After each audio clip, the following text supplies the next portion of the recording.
IQ. He understands the sport.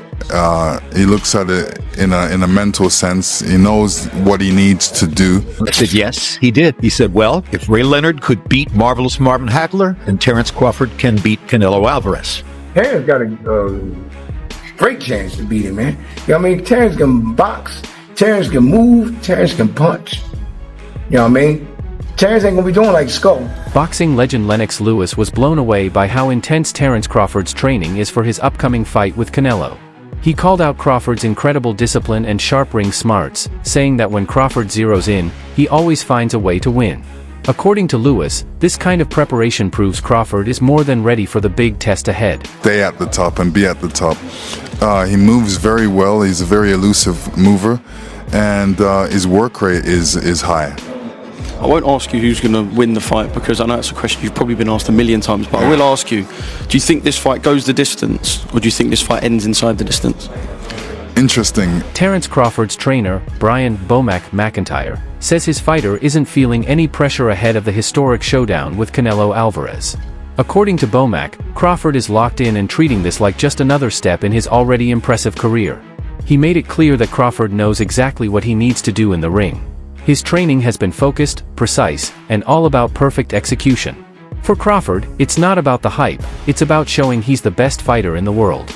Bomac says Crawford is calm, fully prepared, and ready to deliver a performance that could shake up the boxing world. And have a fight rather than maybe boxing. No, I don't think there's no pressure on Terence, because Terence will fight the way that he's used to fighting. So by saying all that stuff that Turkey say or anybody else say, that doesn't bother Terence not one bit.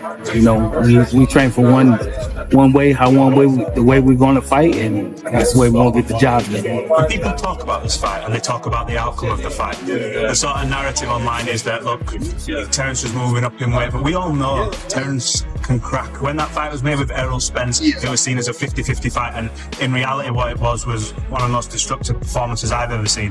Should fans be surprised if Terence could manage to stop Canelo? I think that fans are going to be surprised when he dismantled Canelo. You know, the more time goes on, the more time Terence can settle into that way, the worse is off for the opponent. The last one from me, because I know this time is now at that minute as you were talking, so I just had one more question. If he manages to get through Canelo Alvarez, does that cement his place on the Mount Rushmore of boxing? You just answered the question. Rhetorical. Legendary boxing commentator Larry Merchant sees a clear parallel between the upcoming Crawford vs. Canelo fight and one of boxing's most iconic moments, Sugar Ray Leonard's upset win over Marvin Hagler.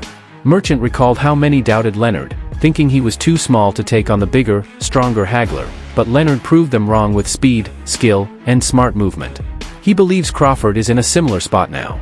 Facing a naturally bigger opponent, Merchant says Crawford's path to victory lies in sharp footwork, perfect timing, and controlling the tempo.